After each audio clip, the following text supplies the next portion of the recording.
قد استمرت الصين الشيوعية في محاولة تدمير ديننا ولغتنا وثقافتنا بأشكال مختلفة منذ احتلالها وطننا الجريح عام 1949.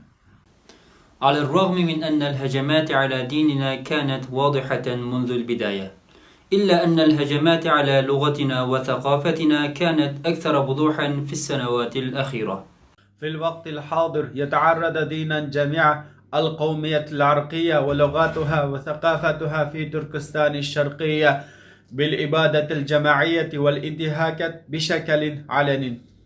في مثل هذه الحالة فإن من واجب الإنسانية التي تعيش في العالم الحر هو دعم شعب تركستان الشرقية في نضاله من أجل حمايته ولغته وثقافته، بدءا بإنقاذ حياتهم في تركستان الشرقية